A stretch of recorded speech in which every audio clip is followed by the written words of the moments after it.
Assalamualaikum warahmatullahi wabarakatuh. Waalaikumsalam warahmatullahi wabarakatuh. Bagaimana kabar semua? Baik. Alhamdulillah ya. Sebelum kita memulai pelajaran seperti biasa, kita berdoa dulu. Yang mendapat tugas jadwal hari ini memimpin doa siapa? Saya Bu. Iya, bagus. Kamu Putri, silakan. Duduk siap. Siap.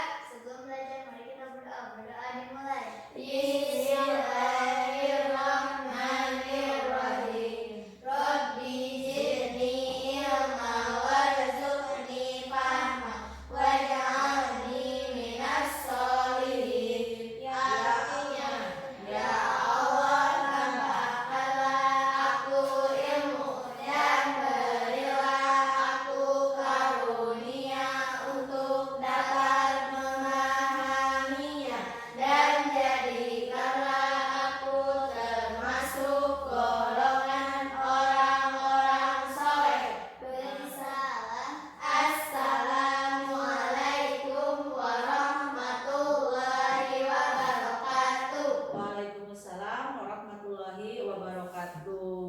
Nah, untuk kegiatan pembiasaan, selain kita baca doa, kita juga biasakan membaca surat-surat pendek. Untuk hari ini silakan baca surat Al-Ikhlas. Bismillahirrahmanirrahim. Qul huwallahu ahad, Allahus samad, lam yalid wa lam yulad wa lam yakul lahu kufuwan ahad. Alhamdulillah ya. Untuk kegiatan pembelajaran hari ini, Ibu akan mengingatkan kembali pembelajaran sebelumnya ya, yang berkaitan dengan tema berapa sekarang? 6.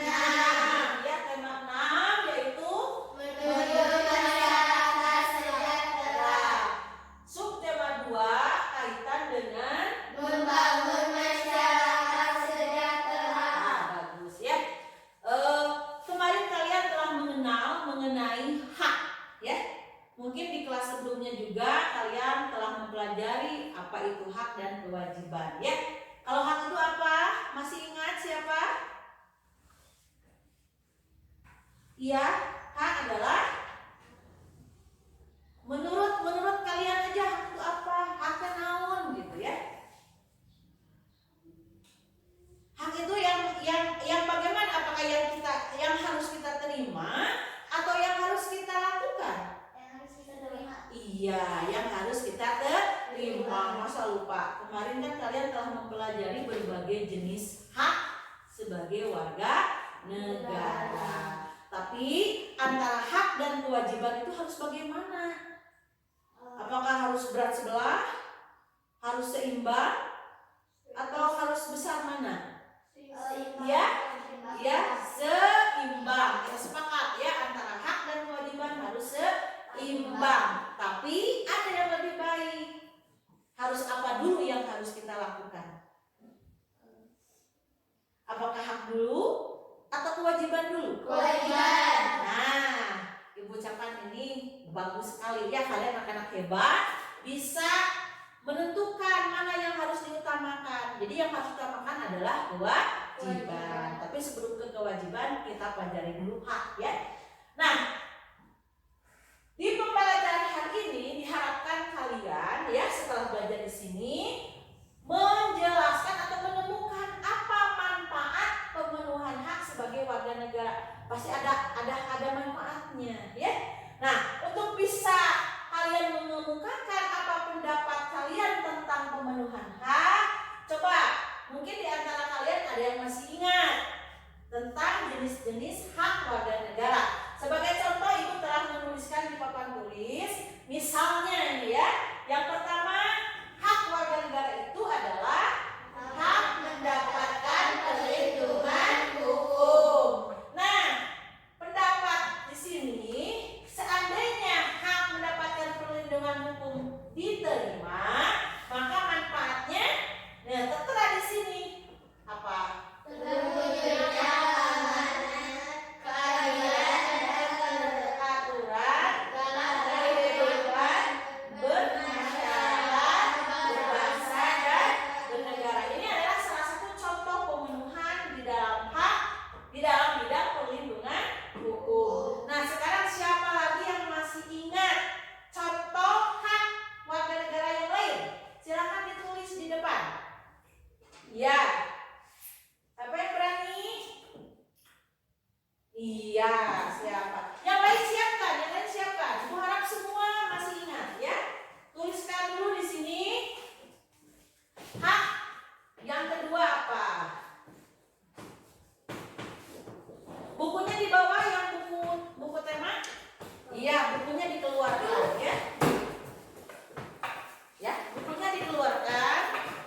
mendapatkan pekerjaan yang layak. Betul ya.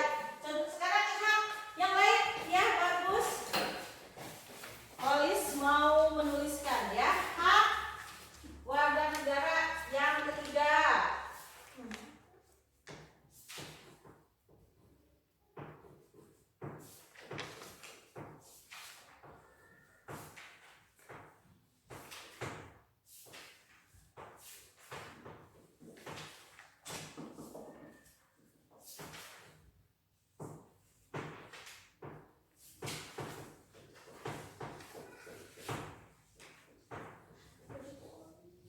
Hak mendapatkan pendidikan juga adalah hak warga negara. Ada lagi apa? Satu lagi. Coba yang pertama contoh hak warga negara teh dibaca ya. Satu, Hak hak mendapatkan mendapatkan perlindungan perlindungan hukum. hukum. Yang kedua, Hak mendapatkan pekerjaan yang hak layak. mendapatkan pekerjaan yang layak. Ketiga, Hak mendapatkan pendidikan. pendidikan dan pengajaran. Yang keempat, Hak mendapatkan pelayanan kesehatan. nah, hak mendapatkan pelayanan kesehatan itu adalah hak. Nah, sekarang coba menurut pendapat kalian masing-masing ya, seandainya hak-hak ini kalian terima sebagai warga negara, maka apa manfaat yang bisa dirasakan? Kalau tadi kan hak mendapatkan perlindungan hukum, maka manfaatnya terwujudnya keamanan, terus keadilan dan keteraturan, kan perlindungan hukum semua merasa dilindungi, semua merasa diayomi ya, maka kehidupan akan berjalan aman. Betul tidak? Nah, sekarang coba kira-kira kalau misalnya hak mendapatkan pekerjaan yang layak diterima, manfaatnya akan apa? Akan timbul seperti apa manfaatnya? Ya, ya, angkat tangan ya, Putri. Apa?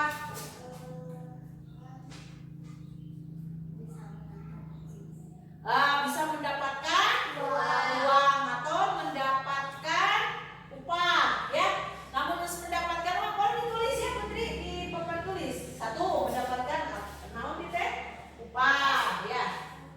Boleh. Nah, sekarang yang lain selain mendapatkan upah,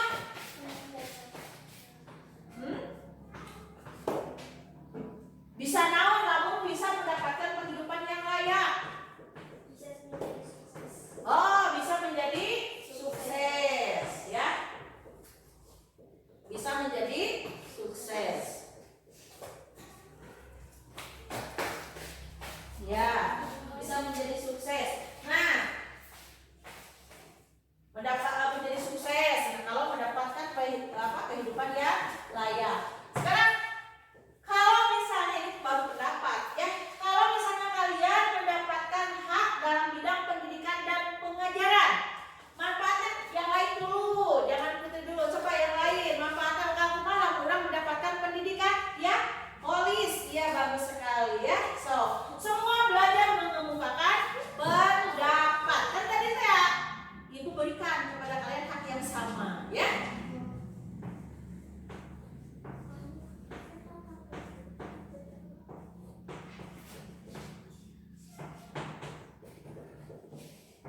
Oh, mendapatkan ilmu kata Holis, betul? Selain mendapatkan ilmu jadi naon, mendapatkan apa? Banyak kan, kalau belajar di sekolah bukan hanya ilmu, mendapatkan pengetahuan. Terus kalian diajarkan berbagai jenis keterampilan. Itu kan dari manfaat mendapat pendidikan dan pengajaran. Coba lamun itu dikasih hak pendidikan dan pengajaran, maka yang akan tumbuh adalah generasi yang cing, lamun tadi alajar bakal kumaha generasi. Bararodo ya. Kalau bararodo masyarakat bakal sejahtera kok. Ya, bagus. Lalu yang ketiga, yang keempat, hak mendapatkan pelayanan kesehatan. Nah, seandainya pelayanan kesehatan bisa diterima oleh semua warga, manfaatnya akan seperti apa? Membuat semua sehat. Membuat semua sehat. Boleh tulis. Membuat semua sehat. Terus selain membuat semua sehat, apakah akan mendapat pelayanan semuanya atau misalnya yang kaya dulu aja, yang miskin jangan? Ya, berarti semua warga mendapatkan pelayanan yang sama.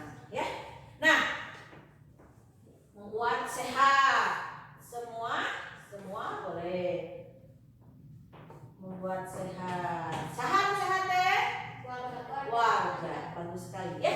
Nah, untuk lebih memahami materi kaitan dengan manfaat pemenuhan hak sebagai warga negara, silahkan oleh kalian baca ya di buku tema 6 subtema 2. Halaman berapa yang sudah lihat? Bagus, halaman 59. Di sana lebih diperjelas tentang manfaat pemenuhan sebagai hak warga negara. Nah, untuk tugasnya silakan oleh kalian isi ya yang kaitan dengan kalimat utama dari bacaan itu apa, terus gagasan utamanya apa, dan gagasan utama teksnya apa. Bisa dipahami? Ada yang mau ditanyakan? Jelas tugasnya? Berarti tugasnya sebelum bisa mengisi berarti kalian harus apa dulu? Iya, harus membaca dulu. Ya, silakan membaca dulu tema. Ya. Ternyata kalian telah paham ya yang berkaitan dengan manfaat pemenuhan hak sebagai warga negara. Jadi untuk kegiatan hari ini bisa kita simpulkan bersama-sama ya bahwa apabila hak warga negara dipenuhi, maka manfaatnya juga akan kembali dirasakan oleh semua warga negara. Nah, sebagai contoh tadi, kalau hak mendapatkan perlindungan hukum dipenuhi, maka masyarakat akan terasa terlindungi sehingga aman. Betul tidak? Iya. Jadi sebelum diakhiri, Ibu mau tanya dulu, apakah yang kalian rasakan dari pembelajaran hari ini? Seru. Selain seru, kata kalau Putri seru. Mendapat ilmu, membuat ilmu kalian jadi bertambah, betul. Terus kalau misalnya teknik yang Ibu sampaikan seperti ini, senang tidak? Senang. Nah, ya. Jadi Ibu ucapkan terima kasih atas partisipasinya bagi kalian. Semua punya hak untuk bicara. Hak mendapat apa? Hak mengeluarkan pendapat. Tapi kalau teman kalian sedang berbicara, sedang mengemukakan pendapat, yang lain harus bagaimana? Iya. Mendengarkan atau menghormati, jangan ikut ribut. Paham ya? Nah, untuk kegiatan selanjutnya silakan kalian di rumah kerjakan tugas yang berkaitan dengan tema 6 subtema 2 ya. Ada pertanyaan? Jelas semua? Jelas. Kalau jelas berarti untuk kegiatan hari ini cukupkan sekian. Mudah-mudahan besok kita bisa bertemu kembali dalam pembelajaran yang selanjutnya. Demikian dari Ibu, pesannya jaga selalu kesehatan ya. Sekarang dengan adanya pandemi corona ya, COVID-19, ingat pesan Ibu ya. Tapi sekarang bertambah dari 3M sekarang menjadi 5M. Itu tetap terapkan ya. Kalau sedang berkerumun, diharapkan kalian jangan ikut berkerumun. Kalau seandainya terpaksa harus bertemu dengan orang lain dalam situasi agak berdesakan, jangan lupa pakai masker. Demikian dari Ibu. Wassalamualaikum warahmatullahi wabarakatuh. Waalaikumsalam warahmatullahi wabarakatuh. Assalamualaikum warahmatullahi wabarakatuh. Perkenalkan, nama saya Jubaida. Saya merupakan CGP Angkatan 1 dari Kabupaten Garut. Pada kesempatan kali ini saya akan menyampaikan hasil refleksi saya selama melakukan pembelajaran dengan menggunakan proses pembelajaran diferensial dan juga dikaitkan dengan penerapan kompetensi sosial emosional. Sebelumnya saya belum begitu paham apa itu RPP diferensiasi. Ternyata setelah saya pelajari bahwa dalam pembuatan perencanaan itu kita harus mempersiapkan dulu atau harus mengamati dulu berbagai komponen. Di antaranya bisa dengan mengamati atau melihat kesiapan dari para siswa itu sendiri. Yang kedua, dilihat dari bagaimana profil belajar mereka dan juga dari gaya belajarnya. Nah, berbekal dari komponen-komponen tersebut, maka dalam pembuatan perencanaan pembelajaran itu kita upayakan agar semua siswa yang akan kita berikan materi bisa mendapatkan haknya, mendapatkan pelajaran secara merata. Nah, dengan memperhatikan kesiapan belajar tiap siswa itu, maka kita bisa merumuskan rencana terbaik yang akan kita lakukan seperti apa, supaya anak-anak yang memiliki kesiapan belajar yang berbeda, terus gaya belajarnya yang berbeda, kita bisa padukan ya. Jadi kita tidak hanya berfokus pada anak yang misalnya senang dengan audio atau visual atau kinestetik, tapi kita bisa memadukan ya, sehingga dalam pembuatan pembelajaran itu metode yang kita gunakan, media yang kita gunakan bisa diakomodir, bisa dimanfaatkan, bisa dirasakan oleh semua siswa. Nah, dalam hal pelaksanaan kita terapkan pembelajaran diferensiasi itu dan dikaitkan dengan kompetensi sosial emosional. Nah, sebagaimana yang telah saya pelajari bahwa dalam kompetensi sosial emosional ini ada 5 komponen yang harus kita kembangkan. Pertama yaitu KSE, kesadaran diri. Yang kedua, kompetensi sosial emosional tentang pengelolaan diri. Lalu yang ketiga yaitu kompetensi sosial emosional tentang kesadaran sosial, dan yang keempat tentang lighting atau dan yang kelima adalah KSE yaitu pengambilan keputusan yang bertanggung jawab. Nah, kelima kompetensi sosial emosional ini mungkin tidak akan bisa kita terapkan sekaligus, tetapi setidaknya ada 2 atau 3 komponen yang bisa kita terapkan dalam proses pembelajaran. Nah, di antaranya yaitu mengenai kesadaran diri. Kita pacu setiap siswa yang kita beri yang menjadi amanah bagi kita untuk diberikan pendidikan dan pengajaran itu, yaitu tentang apa sebenarnya keinginan mereka itu ditumbuhkan. Emosinya itu mereka bisa mengenal emosi mereka masing-masing. Nah, setelah tumbuh kesadaran emosional itu dan bisa mengendalikannya, maka komponen-komponen lain pun bisa akan teraih, seperti dalam hal kesadaran sosial, dalam berempati, dalam memberikan keputusan yang bertanggung jawab, itu bisa kita berikan secara bertahap.